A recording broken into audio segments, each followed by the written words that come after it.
Guys, സ്നേഹാമസാണ്. ഹിന്ദിയാണ് എടുക്കുന്നത്. വരൂ നമുക്ക് കുറച്ച് നേരം ഹിന്ദി പഠിക്കാം അല്ലേ. അപ്പൊ നമ്മൾ എന്താ ഓരോ ചാപ്റ്ററുകളായിട്ട് പഠിച്ചുകൊണ്ടിരിക്കുകയായിരുന്നു. ആദ്യത്തെ ചാപ്റ്റർ ഒക്കെ എല്ലാ മക്കളും പഠിച്ചു കഴിഞ്ഞിട്ടുണ്ടാവും. നമ്മൾ രണ്ടാമത്തെ ചാപ്റ്ററിൽ എത്തിയിട്ടുണ്ടാവും അല്ലെ. ഏതായിരുന്നു അത്?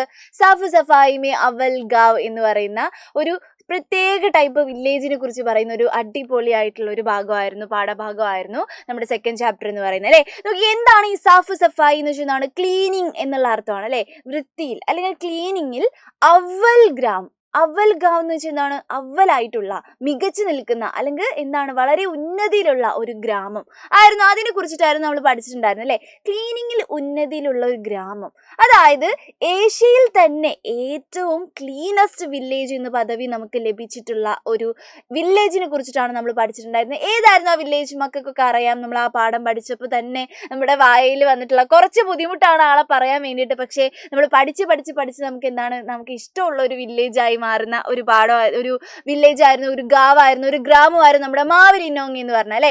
മാവിലിനോങ് എന്ന് പറയുന്നത് എവിടെയത് സ്ഥിതി ചെയ്തിട്ടുണ്ടായിരുന്നത്? മേഘാലയ അല്ലെ. നമ്മുടെ മേഘാലയ എന്ന് പറയുന്ന സ്റ്റേറ്റിലാണ്, ഇന്ത്യയിലാണ് നമ്മുടെ മാവിലിനോങ് സ്ഥിതി ചെയ്യുന്നത്. ഏറ്റവും ക്ലീനസ്റ്റ് ആയിട്ടുള്ള ഏഷ്യയിലെ വില്ലേജ് എന്ന് പറയുന്നത് അല്ലെ. അപ്പൊ ആ ഒരു വില്ലേജിലെ ആളുകൾ എങ്ങനെയാണ്, ആ വില്ലേജ് ഇത്രയും ക്ലീനസ്റ്റ് ആയി നിൽക്കാൻ കാരണം എന്താണ്, അങ്ങനെ ഒരുപാട് കാര്യങ്ങൾ നമ്മൾ പഠിച്ചിട്ടുണ്ടായിരുന്നു. അതിലൂടെ നമ്മൾ എന്താണ്, എപ്പോഴും വൃത്തിയുള്ള ആളുകളായിട്ടുണ്ടെങ്കിൽ അല്ലെങ്കിൽ നമ്മളെ വൃത്തിയാക്കുന്നത് പോലെ തന്നെ നമ്മുടെ ഗ്രാമവും നമ്മുടെ ചുറ്റുപാടും നമ്മുടെ സ്റ്റേറ്റ് ഒക്കെ വൃത്തിയാക്കാൻ വേണ്ടിയിട്ട് വിചാരിച്ചിട്ടുണ്ടെങ്കിൽ എല്ലാ സ്ഥലങ്ങളും നമുക്ക് ഇങ്ങനെ ആക്കിയെടുക്കാൻ പറ്റും എന്നുള്ളതിന്റെ ഏറ്റവും വലിയ ഉദാഹരണമാണ് നമ്മുടെ മാവിലിനോങ് എന്ന് പറയുന്നത് അല്ലെ. എപ്പോഴും നമ്മൾ എന്താണ്, ക്ലീൻ ആയിക്കൊണ്ടിരിക്കണം. നമ്മൾ അത് മാത്രമല്ല, നമ്മളെല്ലാം നമ്മുടെ ഈ ഒരു നമ്മുടെ കേരളത്തിലൊക്കെ പറയുകയാണെങ്കിൽ എന്താണ്, അവിടെ എവിടെയെങ്കിലും വേസ്റ്റ് കിടന്നാൽ നമ്മൾ ഓടിപ്പോയിട്ട് ആ വേസ്റ്റ് കൊണ്ടുപോയി വേസ്റ്റ് ബാസ്ക്കറ്റിൽ ഇടുന്ന പരിപാടി ഒന്നും എന്തില്ല, നമ്മൾ ചെയ്യാറില്ല. ചെയ്യുന്ന ആളുകളുണ്ട്, നമ്മൾ ഇപ്പൊ ചെയ്യാൻ ശ്രമിക്കാറുണ്ട് കുറെ ആളുകൾ.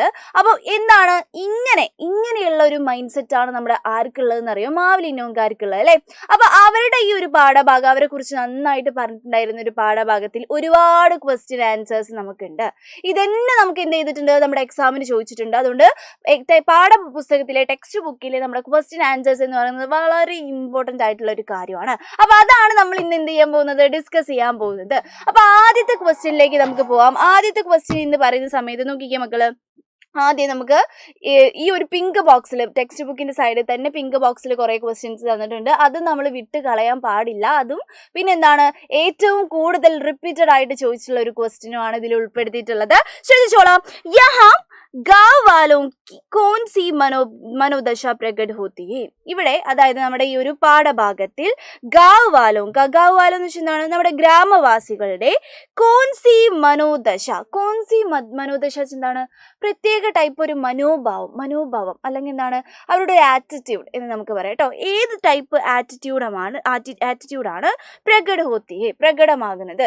അതായത് ഈ മൊത്തത്തിലുള്ള പാഠത്തിൽ നമ്മുടെ ഗ്രാമവാസികൾ, മേഘാലയ അല്ലെങ്കിൽ നമ്മുടെ മാവിലിനോങ്ങിലെ ഗ്രാമവാസികളുടെ ആറ്റിറ്റ്യൂഡ് എങ്ങനെയാണ്, പ്രകൃതിയോടുള്ളവരുടെ ആറ്റിറ്റ്യൂഡ് എങ്ങനെയാണ്, അതാണ് മെയിൻ ആയിട്ട് നമ്മൾ എഴുതേണ്ടത്. നമ്മൾ മലയാളത്തിൽ ആദ്യം പറയാം, എന്തായിരുന്നു പറഞ്ഞിട്ടുണ്ടായിരുന്നത്, അവരെല്ലാം ക്ലീൻ ആക്കി വെക്കുന്ന ആൾക്കാരാണ്. ക്ലീനിങ് എന്ന് പറയുന്നത്, അതായത് ഞങ്ങളുടെ ഗ്രാമം ക്ലീൻ ആക്കുക എന്ന് പറയുന്നത് ഞങ്ങളുടെ കർത്തവ്യമാണ്. അങ്ങനെയുള്ള ഒരു ബോധം വെക്കുന്ന ആളുകളായിരുന്നു ആര്, നമ്മുടെ മാവിലിനോങ്കാർ അല്ലെ. അത് തന്നെ നമ്മൾ എന്ത് ചെയ്യുന്നു, സിമ്പിൾ ആയിട്ട് നമ്മുടെ ഹിന്ദിയിലോട്ട് മാറ്റി എഴുതുന്നു. ശ്രദ്ധിച്ച മക്കള് നോക്കിയേ, യഹാം കെ ലോഗ്, ഇവിടുത്തെ ജനങ്ങൾ, അതായത് നമ്മുടെ മാവിലിനോങ്ങിലെ ജനങ്ങൾ, സഫായി എന്ന് വെച്ചാൽ എന്താണ്, വൃത്തിയാക്കലാണ്, നമ്മളെ ക്ലീനിങ് ആണ്. ഈ ഒരു വാക്കാണ് ഇതിൽ ഏറ്റവും കൂടുതൽ നിങ്ങൾ പഠിച്ചു വെക്കേണ്ടത്. വേറെ ഒരു വാക്ക് പഠിച്ചില്ലെങ്കിലും സഫായി എന്താ എന്നുള്ളത് പഠിച്ചിട്ടുണ്ടാവണം. സഫായി എന്താണ്, ക്ലീനിങ് ആണ് അല്ലെ. സഫായിക്കോ സബ്സെ അധിക് പ്രധാനത ദേത്താ ഹൈ. നമ്മുടെ ഇവിടുത്തെ ജനങ്ങൾ, ലോഗ് എന്ന് വെച്ചാൽ എന്താണ്, ജനങ്ങളാണ് കേട്ടോ.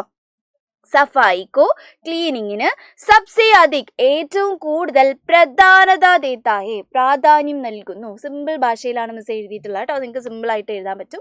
ഇവിടുത്തെ ജനങ്ങൾ പ്രധാനത കൊടുക്കുന്നത് എന്തിനാണ്, സഫായിക്കാണ്, ക്ലീനിങ്ങിനാണ്. മാത്രമല്ല യഹാം ഗാവ് വാലെ സഫായി അപ്നി കർത്തവ്യ മാനത്തെ ഹൈ. ഇവിടെ ഗാവ് വാലെ ചെന്നായിരുന്നു, നമ്മളെ വില്ലേജേഴ്സ് ആണ്, ഗ്രാമവാസികളാണ് അല്ലെ. ഗ്രാമവാസികൾ സഫായി എന്ന് പറയുന്നത്, ക്ലീനിങ് എന്ന് പറയുന്നത് അപ്പനെ കർത്തവ്യം എന്ന് വെച്ചാൽ ഞങ്ങളുടെ റെസ്പോൺസിബിലിറ്റി ആണ് ഈ ക്ലീനിങ്, ഈ സഫായി എന്ന് കരുതുന്ന ആളുകളായിരുന്നു. ഇതാണ് അവരുടെ എന്തെന്ന് പറയുന്നത് മനോഭാവം, ആറ്റിറ്റ്യൂഡ് എന്ന് പറയുന്നത്. എന്തിനോട്? നമ്മുടെ ഗ്രാമത്തിലെ വൃത്തി, ക്ലീനിങ്ങിനോടുള്ള ഒരു ആറ്റിറ്റ്യൂഡ് എന്ന് പറയുന്നത്, മനോദശ എന്ന് പറയുന്നത്, മനോഭാവം എന്ന് പറയുന്നത് അല്ലേ. ഓക്കെ, സിമ്പിൾ ആയിട്ടുള്ള ആൻസർ ആണ്. ഒരു പക്ഷെ 1 മാർക്കിനോ അല്ലെങ്കിൽ 2 മാർക്കിനോ ഒക്കെയാണ് ചോദിക്കാറ്. മാർക്കായിട്ട് മക്കൾക്ക് പറയത്തില്ല, പക്ഷെ ഇത്രയും കാര്യങ്ങൾ നിങ്ങൾ എഴുതേണ്ടി വരും കേട്ടോ. ഓക്കെ, ഇത് ഓക്കെയാണ്, സെറ്റ് ആയിട്ടുണ്ടെന്ന് വിചാരിക്കുകയാണ്. അങ്ങനെയാണെങ്കിൽ ബോസേ നമ്മൾ അടുത്ത നമ്മുടെ എന്താണ് ക്വസ്റ്റ്യനിലോട്ട് പോവാണ്. ശ്രദ്ധിച്ചേ, ജീവന്മേ, ഇത് ജനറൽ ആയിട്ടുള്ള ഒരു ചോദ്യമാണ്. നിങ്ങൾക്ക് ഇഷ്ടമുള്ള പോലെ എഴുതാൻ പറ്റുള്ള ഒരു ക്വസ്റ്റ്യൻ ആണ്. നോക്കിക്കേ, ജീവന്മേ, ജീവിതത്തിൽ നീരോഗ് രഹനെ കെ ലിയെ സഫായി കെ അലാവ ക്യാ ക്യാ ഉപായ് ഹേ. ജീവന്മേ, നമ്മുടെ ജീവിതത്തിൽ, അതായത് ലൈഫ് എന്നാണ് ഉദ്ദേശം കേട്ടോ. നമ്മുടെ ലൈഫിൽ നീരോഗ് എന്ന് വെച്ചാൽ എന്താണ്? രോഗമില്ലാതെ, ഒരു ടൈപ്പ് രോഗവും ഇല്ലാതെ, രഹനെ കേലിയെ ജീവിക്കുവാനായിട്ട്, സഫായിക്ക് അലാവ ക്ലീനിങ് എന്നതിനെ കൂടാതെ, അലാവ എന്ന് വെച്ചാൽ എന്താണ്? കൂടാതെ എന്നുള്ള അർത്ഥം കേട്ടോ. കൂടാതെ ക്യാ ക്യാ ഉപായ ഹേ, എന്തൊക്കെ ഉപായമാണ് ഉള്ളത്, എന്തൊക്കെ സൊല്യൂഷൻസ് ആണ് ഉള്ളത്. അതായത് ക്ലീനിങ് വേണം, ക്ലീനിങ് ഇല്ലെങ്കിൽ ആൾക്കാർക്ക് എന്താണ്, അവർക്ക് രോഗം വന്നുകൊണ്ടേയിരിക്കും. ക്ലീനിങ്ങിനെ കൂടാതെ എന്തൊക്കെ നമുക്ക് പയറ്റാൻ പറ്റും എന്നുള്ളതാണ്. ഇതൊരു ജനറൽ ആയിട്ടുള്ള ഒരു ക്വസ്റ്റ്യൻ ആണ്. മക്കൾക്ക് എന്തൊക്കെ എഴുതാൻ നോക്കിക്കേ. ആദ്യം നിങ്ങൾക്ക് മലയാളത്തിൽ ആദ്യം വരുന്ന സാധനങ്ങൾ തന്നെ എഴുതിയാൽ മതി, സിമ്പിൾ ആയിട്ട് അങ്ങോട്ട് എഴുതിയാൽ മതി. എന്താണ്? നിരോഗ് രഖ്നെ കെ ലിയെ ഖുദ് കി സഫായി കർന ജറൂർ ഹോത്താ ഹേ. സഫായി, ക്ലീനിങ്, നമ്മളെ പരിസരം മാത്രം ക്ലീൻ ചെയ്താൽ പോരാ, നമ്മൾ എന്തും കൂടി ചെയ്യണം. നമ്മളും കൂടി കുറച്ച് വൃത്തി വേണം, കുറച്ച് കുളിക്കുന്ന നനയ്ക്കൊക്കെ വേണം, അത്രേ ഉദ്ദേശമുള്ളൂ കേട്ടോ. നമ്മൾ എന്ത് ചെയ്യണം? കുളിക്കണം, പല്ല് തേക്കണം, അങ്ങനത്തെ കുറേ നമ്മൾ വ്യക്തി ശുചിത്വം പാലിക്കുക എന്ന് പറയില്ലേ, അതിനാണ് നമ്മൾ ഖുദ് കി സഫായി എന്ന് പറയുന്നത്. ഖുദ് എന്ന് വെച്ചാൽ എന്താണ്? സ്വന്തം എന്നുള്ള അർത്ഥം കേട്ടോ. നോക്കിക്കേ, നിരോഗ് രഹനെ കെ ലിയെ, ഒരു രോഗവും ഇല്ലാതിരിക്കാൻ വേണ്ടിയിട്ട്, രോഗം ഇല്ലാതിരിക്കാൻ എന്നുള്ള അർത്ഥം കേട്ടോ. ഖുദ് കി സഫായി എന്ന് വെച്ചാൽ എന്താണ്? സ്വന്തം അല്ലെ. സ്വന്തം എന്ത് ചെയ്യണം? സ്വന്തം അല്ലെങ്കിൽ സ്വയം സഫായി കർണ, ക്ലീൻ ചെയ്യുക എന്ന് പറയുന്നത് എന്താണ്? ജറൂരി ഹോത്തേ. ഓക്കെ, എന്താണ്? ജറൂരി ഹോത്തേ. ജറൂർ എന്ന് വെച്ചാൽ എന്താണ്? വളരെ ഇമ്പോർട്ടൻ്റ് ആണ് എന്നുള്ള അർത്ഥമാണ് കേട്ടോ. ഓക്കെ, ഒന്നാമത്തെ നമ്മുടെ ഈ ഒരു ക്വസ്റ്റ്യൻ എന്ന് പറയുന്നത് എന്താണ്? ഇതാണ്. അത് കഴിഞ്ഞിട്ട് എന്താണ്? ഒന്നാമത്തെ നമ്മുടെ ആൻസർ എന്ന് പറയുന്നത് ഇതാണ്. നിരോഗ് രഹനെ കെ ലിയെ എന്ത് ചെയ്യണം? ഖുദ് കി സഫായി കർണ ചാഹിയേ. അതിന്റെ രണ്ടാമത് നമുക്ക് പറയാൻ പറ്റിയ ഒരു സാധനം എന്താ? നമുക്ക് ഒരുപാട് കാര്യങ്ങൾ ഓർമ്മ വരുന്നുണ്ടാവും. ഇപ്പോൾ വൃത്തിയായി നിൽക്കുന്ന, പിന്നെ സ്വന്തമായിട്ട് വ്യക്തി ശുചിത്വം, പിന്നെന്താണ്? നമ്മൾ പഴകിയ ഭക്ഷണം കഴിക്കുന്ന അങ്ങോട്ട് ഒഴിവാക്കുക. അതാണ് നമ്മുടെ വേറൊരു പരിപാടി അല്ലേ. കുറേ ആൾക്കാർ എന്താണ് ഹോട്ടൽ ഫുഡ് കഴിക്കും, അങ്ങനത്തെ പഴകിയ ഭക്ഷണങ്ങൾ, പഴകിയ വെള്ളം, അങ്ങനത്തെ സാധനങ്ങളൊന്നും കുടിക്കരുത്. അതൊക്കെ കുടിച്ച് കഴിഞ്ഞാൽ എന്തായാലും എന്ത് പറ്റും? നമുക്ക് രോഗം വരും അല്ലേ. നോക്കിക്കേ, ഗന്ദാ പാനി ഓർ പുരാന ഖാന കാ ഉപയോഗ് ബന്ദ് കർന ചാഹിയേ. നോക്കിക്കേ, ഗന്ദാ പാനി, ഗന്ദ എന്ന് വെച്ചാൽ ചീത്ത, വൃത്തികെട്ട എന്നുള്ള അർത്ഥം കേട്ടോ. ബാഡ് ആയിട്ടുള്ള പാനി, വെള്ളവും, പുരാന, ഓൾഡ് ആയിട്ടുള്ള, നമ്മുടെ ഓൾഡ് എന്ന് വെച്ചാൽ പഴകിയ ഭക്ഷണം, ഖാന ചെന്നാണ് ഫുഡ് അല്ലേ, ഫുഡ് ഉപയോഗിക്കുക എന്ന് പറയുന്നത് ബന്ദ് കർണ വെച്ചാൽ നിർത്തണം എന്നുള്ളതാട്ടോ. നിർത്തണം. ഇത് നിർത്തിയാൽ തന്നെ നമുക്കൊരു കുറേ രോഗം ഇല്ലാണ്ടാവും. അതേപോലെ തന്നെ നമ്മൾ ആരും അധികം പ്രോത്സാഹിപ്പിക്കാത്തൊരു സാധനമുണ്ട്. എന്താണ്? വ്യായാം കർണ. നമുക്ക് രോഗം ഇല്ലാതിരിക്കാൻ ഒരു പരിധി വരെ സഹായിക്കുന്ന ഒരു സാധനമാണ് എന്ത്? വ്യായാം കർണ എന്ന് പറയുന്നത് അല്ലേ. വ്യായാമം ചെയ്യുക, നല്ല എക്സസൈസ് ചെയ്യുക എന്ന് പറയുന്നത് അല്ലേ. അച്ഛ ഉപായ് ഹേ, അതൊരു ഗുഡ് ആയിട്ടുള്ള ഒരു ഉപായമാണ്, ഒരു സൊല്യൂഷൻ ആണ് എന്ന് പറഞ്ഞിട്ട് ഇതാണ് നമ്മുടെ ഈ ഒരു സാധനം നമുക്ക് എഴുതാൻ പറ്റും. അത് കഴിഞ്ഞിട്ടുള്ള ക്വസ്റ്റ്യൻ ആണ് മക്കളെ ക്വസ്റ്റ്യൻ. അതായത് ഒരുപാട് തവണ, അതായത് നമ്മുടെ ഈ ഒരു നിങ്ങൾക്ക് വരാൻ പോകുന്ന ടെസ്റ്റ് പേപ്പേഴ്സ്, യൂണിറ്റ് ടെസ്റ്റുകളിൽ വരും, ഓണപരീക്ഷയ്ക്ക് വരും, ഒക്കെ വരാൻ സാധ്യതയുള്ള, പബ്ലിക് എക്സാമിലൊക്കെ വരാൻ സാധ്യതയുള്ള ഒരു സംഭവമാണിത്. എന്താണിത്? നമ്മുടെ ടെക്സ്റ്റ് ബുക്കിൽ തന്നെയുള്ള ഒരു ക്വസ്റ്റ്യൻ ആണ്. ഇത് എഴുതുന്നതിന് കറക്റ്റ് ഒരു ഫോർമാറ്റ് ഉണ്ട് മക്കൾ. എങ്ങനെയോ ഒന്നും എഴുതി വെക്കരുത്. കറക്റ്റ് ഫോർമാറ്റ് ഒക്കെ ഫോളോ ചെയ്തിട്ട് വേണം എഴുതാൻ വേണ്ടിയിട്ട് കേട്ടോ. അപ്പം നോക്കിക്കേ, മാല്ലേ ഒന്ന് വിചാരിക്കൂ. സപ്പോസ് നമ്മൾ പറയില്ലേ, ഒന്ന് വിചാരിക്കൂ കേട്ടോ. മാവിലിനോങ് ഗാവ് മേ പര്യടക് ആത്തേ ഹേ. മാവിലിനോങ് എന്ന് പറയുന്ന നമ്മുടെ ഗ്രാമത്തിൽ, ആ മേഘാലയയിലെ ആ ഗ്രാമത്തിൽ പര്യടക് എന്ന് വെച്ചാൽ ടൂറിസ്റ്റ് എന്നുള്ള അർത്ഥമാണ്. ടൂറിസ്റ്റ് എന്ന് വെച്ചാൽ എന്താണ്? നമ്മുടെ ഈ ഒരു ഇത് സ്ഥലം കാണാൻ വരുന്ന ആൾക്കാരല്ലേ, അതൊക്കെ നമുക്കൊക്കെ അറിയാം. പര്യടക് എന്ന് പറയുന്നത് അല്ലേ. പര്യടക് ആത്തേ ഹേ വഹ സൂചനാപട്ട് ഹേ. സൂചനാപട്ട് എന്ന് വെച്ചാൽ എന്താ അറിയൂ? നോട്ടീസ് ബോർഡാണ്. ഒരു നോട്ടീസ് ബോർഡ് ഉണ്ട് എന്ന് പറയാണ്. ഓക്കെ, എന്തുണ്ട്? ഒരു നോട്ടീസ് ബോർഡ് ഉണ്ട് നമ്മുടെ ആ ഒരു ഭാഗത്ത്, മാവിലിനോങ് എന്ന് പറയുന്ന ഭാഗത്ത്. വ കേസാ ഹോക അതെങ്ങനെയായിരിക്കും എന്നാണ് ചോദിച്ചത്. ഓക്കെ, ഈ നോട്ടീസ് ബോർഡോ ഇങ്ങനത്തെ സാധനം മക്കൾ ആദ്യമായിട്ടൊക്കെയും കേൾക്കുന്നുണ്ടാവാ. 6ാം ക്ലാസ്സിനോ 5ാം ക്ലാസ്സിനോ നോട്ടീസ് ബോർഡ് തയ്യാറാക്കാനൊന്നും മക്കളോട് ആരും പറഞ്ഞിട്ടില്ല. ഇപ്രാവശ്യം നമുക്ക് അതുണ്ട്. അതുകൊണ്ട് ഇത് വളരെ ഇമ്പോർട്ടൻ്റ് ആയിട്ട് നോക്കി നിൽക്കണം. നോക്കിക്കേ, നമ്മൾ ഈ ഒരു പുതിയ സ്ഥലത്തേക്ക് പോകുമ്പോൾ, നമ്മളിപ്പോൾ വയനാട് പോകുമ്പോൾ അല്ലെങ്കിൽ നമ്മുടെ തമിഴ്നാട്ടിലൊക്കെ പോകുമ്പോൾ മക്കൾ പോയ സ്ഥലമൊക്കെ ഒന്ന് ആലോചിക്കുക. ഒരു പച്ച ബോർഡ് അല്ലെങ്കിൽ എന്താണ് ഈ ഒരു സ്ഥലത്തിനെ കുറിച്ച് പറയുന്ന, അല്ല ആ സ്ഥലത്തിൻ്റെ എന്തെങ്കിലും പ്രത്യേകതയെ കുറിച്ച് പറയുന്ന ഒരു ബോർഡ് ഉണ്ടാവും, ഒരു വലിയ ബോർഡ് വെച്ചിട്ടുണ്ടാവും. നമ്മളിപ്പം വയനാട് ചുരത്തിൻ്റെ അവിടേക്ക് കയറുന്ന സമയത്ത് നമ്മൾ എന്താണ് കുറേ ബോർഡുകൾ കാണാറുണ്ട്. അതേപോലത്തെ ബോർഡാന്ന് മക്കൾ വിചാരിച്ചാൽ മതി.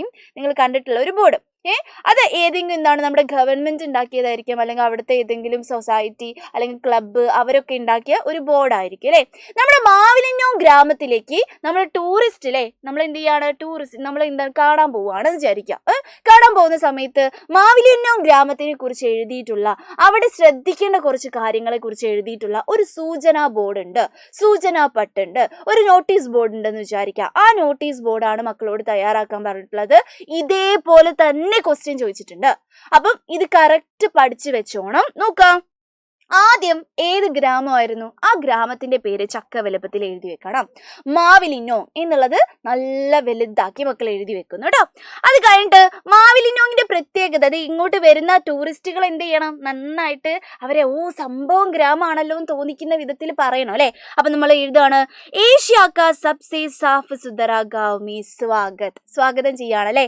ഏഷ്യാക്ക നമ്മൾ പഠിച്ചതാണിത്. ഏഷ്യയിലെ സബ്സെ സാഫ് സുന്ദര, ഏറ്റവും സാഫ് സുന്ദര എന്ന് വെച്ചാൽ എന്താണ്, വൃത്തിയുള്ള എന്നുള്ള അർത്ഥം അല്ലെ, വൃത്തിയുള്ള എന്നുള്ള അർത്ഥം കേട്ടോ. വൃത്തിയുള്ള ഗ്രാമമേ, ഗാവുമേ, ഗാവ് എന്ന് വെച്ചാൽ എന്താണ്, ഗ്രാമത്തിലേക്ക് സ്വാഗതം എന്ന് പറഞ്ഞിട്ട് നമ്മൾ തുടങ്ങുന്നു. അതിന്റെ പ്രത്യേകത പറഞ്ഞു, മാവിലിന്നോങ് ചക്ക വലുപ്പത്തിൽ എഴുതി വെച്ചു. അത് കഴിഞ്ഞിട്ട് മാവിലിന്നോങ്ങിൽ എന്തുണ്ട്, കുറച്ച് പ്രത്യേകതകളും കാര്യങ്ങളും ഉണ്ട്. നിങ്ങൾ ഈ ഒരു പ്ലാസ്റ്റിക് കുപ്പിയൊക്കെ എടുത്തിട്ട് അല്ലെങ്കിൽ ഒരു ലേസിന്റെ പാക്കറ്റൊക്കെ എടുത്ത് മാവിലിന്നോങ്ങിലേക്ക് അങ്ങോട്ട് കടന്ന് ചെല്ലാൻ പറ്റുമോ? ഇല്ല, അടി കിട്ടും. കാരണം എന്താണ്, അവിടെ പ്ലാസ്റ്റിക് നിരോധിച്ചിട്ടുണ്ട്. അപ്പൊ അത് നമ്മൾ എഴുതണ്ടേ, പ്ലാസ്റ്റിക് നിരോധിച്ചിട്ടുണ്ട് എന്നുള്ള കാര്യം. അപ്പൊ നമ്മൾ അത് എഴുതാണ്. നോക്കിക്കേ, യഹാം പ്ലാസ്റ്റിക് പൂർണ്ണ രൂപമേ പ്രതിബന്ധിത് ഹേ, അവിടെ പ്ലാസ്റ്റിക് ഒന്നും കൊണ്ടുപോയിടാൻ നിൽക്കേണ്ട, അടി കിട്ടും എന്നറിയിക്കണമെങ്കിൽ ഒരു നോട്ടീസ് ബോർഡ് കൃത്യമായിട്ട് നമുക്ക് വേണം അല്ലെ. യഹാം പ്ലാസ്റ്റിക് എന്ന് പറയുന്നത് പൂർണ്ണ രൂപമേ പ്രതിബന്ധിത് ഹേ എന്ന് വെച്ചാൽ എന്താണ്, നമ്മൾ നിർത്തിയിട്ടുണ്ട്, ബാൻ ചെയ്തിട്ടുണ്ട്, അല്ലെങ്കിൽ എന്താണ്, റെസ്ട്രിക്റ്റഡ് ആണ് എന്നുള്ള അർത്ഥമാണ്. ഇതൊക്കെ നമ്മൾ പഠിച്ച വാക്കാണ് അവിടെ അല്ലെ, പഠിച്ചിട്ടുള്ള നമ്മുടെ പാഠഭാഗത്തിൽ തന്നെ പഠിച്ചിട്ടുള്ള വാക്കാണ്. അത് ഇനിയും വരുന്നുണ്ട്, അതുകൊണ്ട് നന്നായിട്ട് പഠിച്ചോളൂ കേട്ടോ. നോക്കിക്കേ, അടുത്തത് എന്താണ്, കച്ചറ ഡസ്റ്റ്ബിൻ മേ ഹി ഡാലേ. ഒന്നാമത്തത് പ്ലാസ്റ്റിക് പൂർണ്ണ രൂപമേ പ്രതിബന്ധിത, റെസ്ട്രിക്റ്റഡ് ആണ്, ബാൻഡ് ആണ്, നിരോധിച്ചിട്ടുണ്ട് എന്നുള്ള അർത്ഥമാണ്. നോക്കിക്കേ, നിരോധിച്ചിട്ടുണ്ട് എന്നുള്ളതാണ്, നിരോധിച്ചിട്ടുണ്ട് എന്നുള്ളത് എഴുതുന്നു. രണ്ടാമത്തെ പോയിന്റ്, കച്ചറ, കച്ചറ എന്താണ്, ട്രാഷ് ആണ്, വേസ്റ്റ് ആണ്. വേസ്റ്റ് എന്താണ്, ഡസ്റ്റ്ബിൻ മേഹി ഡാലേ. ഡസ്റ്റ്ബിൻ നമുക്ക് പറഞ്ഞിട്ടുണ്ടായിരുന്നു എന്താണ്, ഒരു ഐസ്ക്രീമിനൊക്കെ പോലെയുള്ള ഒരു കോൺ ഷേപ്പിലുള്ള ബാൻസ് കൊണ്ട്, മുളേനെ കൊണ്ട് ഉണ്ടാക്കിയ കുറേ എന്താണ് വേസ്റ്റ് ബിന്നുകൾ അവിടെ ഇവിടെയൊക്കെ ഉണ്ട് നമ്മൾ പഠിച്ചിട്ടുണ്ട് അല്ലേ.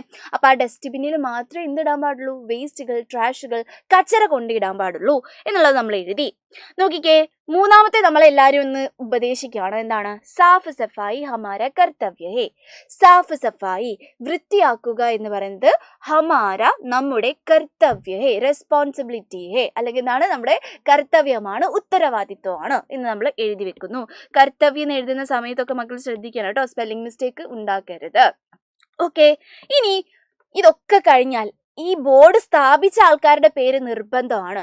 ഏതോ ഒരാൾക്കാരാണല്ലോ സ്ഥാപിച്ചിട്ടുണ്ടാവുക. അപ്പൊ നമ്മൾ എഴുതുന്നു പര്യാവരൺ സംരക്ഷൺ വിഭാഗ്. പര്യാവരണം എന്ന് വെച്ചാൽ എന്താണ്, എൻവയോൺമെന്റ് ആണ് അല്ലെ, എൻവയോൺമെന്റ് അല്ലെങ്കിൽ പരിസ്ഥിതി സംരക്ഷണ വിഭാഗം മേഘാലയ്. മേഘാലയത്തെ പരിസ്ഥിതി സംരക്ഷണ വിഭാഗമാണ് ഇത് ഈ ഒരു ബോർഡ് ഉണ്ടാക്കി വെച്ചിട്ടുള്ളത് എന്നുള്ളതും കൂടി നമ്മൾ എഴുതുന്നു. ഇത് ഇമ്പോർട്ടൻ്റ് ആണേ. ലാസ്റ്റ് ഇങ്ങനെ ഒരാളുടെ പേര് നിർബന്ധമായിട്ട് നമ്മൾ എഴുതണം. ഇതെൻ്റെ മക്കൾ കൃത്യവും വ്യക്തമായിട്ട് പഠിച്ചു വെച്ചോളാം. ഇത് നമുക്ക് എക്സാമിന് വരാൻ വളരെ കൂടുതലുള്ള ഒരു ക്വസ്റ്റ്യൻ ആണ്. അപ്പോൾ ഇതേപോലെയുള്ള കുഞ്ഞു കുഞ്ഞു കാര്യങ്ങളായിട്ട് മിസ് ഇനിയും വരുന്നതായിരിക്കും. Bye bye.